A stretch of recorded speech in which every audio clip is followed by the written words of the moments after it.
And I've got Frank here, so I'm going to find out a little bit more about his story. There's already hundreds and hundreds of cats in this rescue, thousands across the UK. What's up, beautiful people, and welcome back to the channel. Before we get into this, please make sure you subscribe.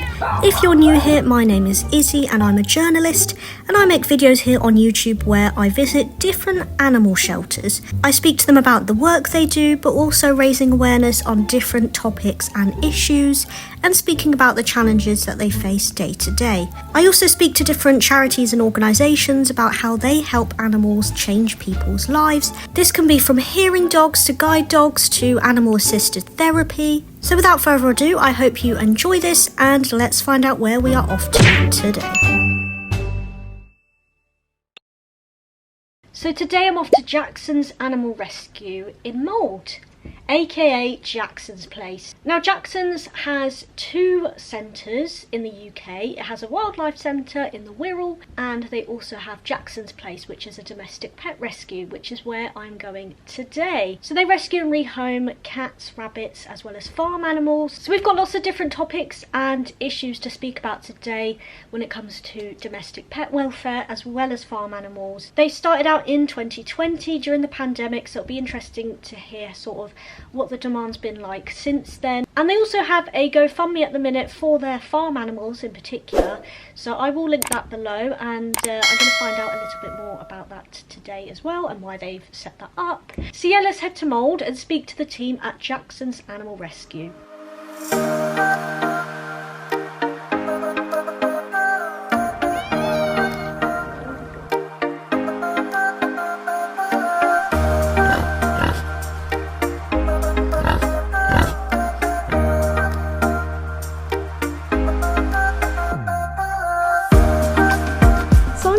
Jackson's Animal Rescue, and I've got Frank here, so I'm going to find out a little bit more about his story as well as the work they do, and some other topics and issues.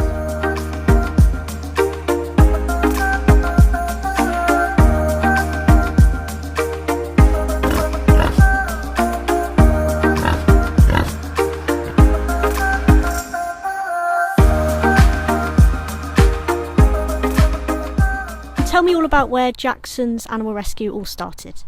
So in 2020, Steph, who is the owner and founder, took over this site, which was originally another rescue centre.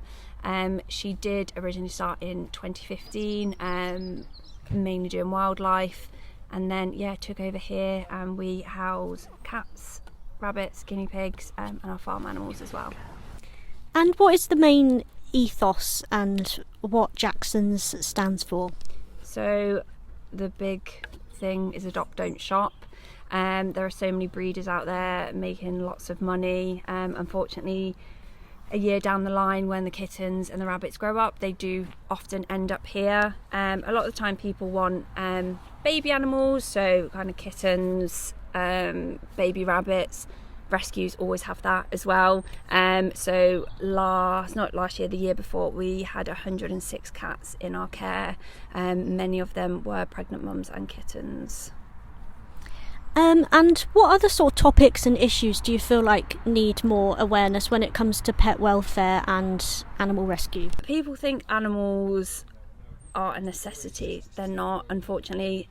To put them in a bracket, they are a luxury. A lot of people on a whim will go out and buy a £20 cat off Gumtree. It's messy, it does appeal on the floor, they don't want it. We hear the most ridiculous reasons for animals given up to us.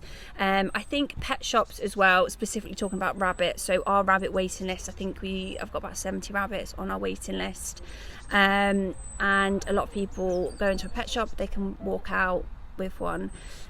Here we have guidelines, so a minimum space that 2 rabbits require is 10 foot by 6 foot. A lot of people think that's too much. It's absolutely not. They're active animals. In the wild they will run for miles and miles, so we like to provide that with them here at the rescue. I think kind of just pet shops, breeders, backyard breeders, you can go out and get an animal the same day. I think people buy animals for their children, not knowing the needs that the animals have. So a lot of people will buy a bunny rabbit for their child because they think they're cuddly, and they're not. Rabbits don't really like to be picked up, they don't like to be handled that much, so they take it home to their child. After a couple of weeks the rabbit will bite because it's sick of being touched all the time, and then they don't bother with it again. And we see a lot of people saying that their children are bored of the animals now and they don't want them anymore, and they all end up in our care. I think that's one of the biggest reasons, isn't it? Because when we have a surrender form, we kind of give why are you giving this animal up. 9 times out of 10 with rabbits, it's the child is bored. Cats is a bit different. Cats are quite independent animals, so normally people are moving house. I think people see animals as the throwaway option. So if you applied for a house that doesn't have animals, okay, get rid of the animal, rather than doing that extra bit of research to try and find a place where you can take the animals. Yeah. And just to sort of round this off then, what are sort of the hopes for the future here at Jackson's?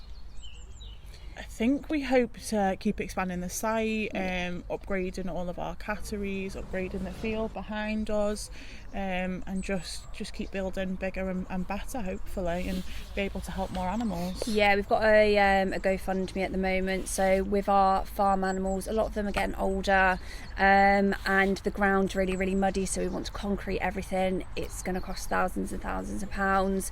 Our catteries, a lot of them kind of getting mouldy and leaking, but obviously we need to wait for better weather to expand that. We have recently just hired a new manager who is going to develop this site, and yeah, we're really excited.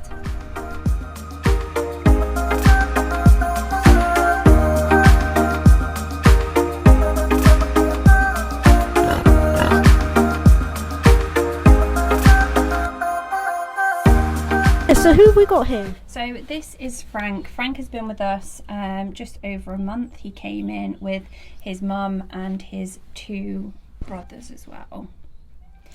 And how did Frank end up at Jackson's? So originally his mum was purchased and she was unneutered, so she went out, obviously got pregnant.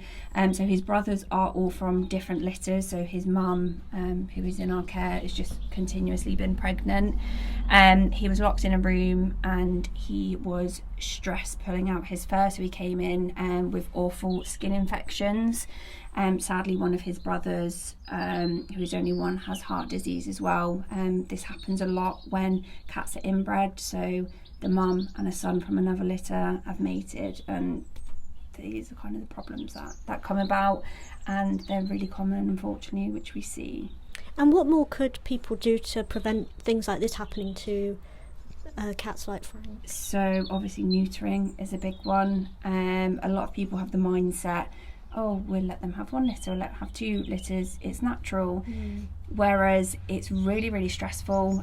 We've had a lot of cats that have struggled to give birth. I personally last summer had to help a cat give birth, had to physically pull the kittens out because she was a kitten herself, she didn't know what to do. We've lost a lot of kittens. And it's not nice for them. Like unneutered females, they go out, they get jumped on by 4 or 5 tomcats. And yeah, neutering is just the biggest one. It's not nice for them. There's already hundreds and hundreds of cats in this rescue, thousands across the UK. So yeah, neuter your pets.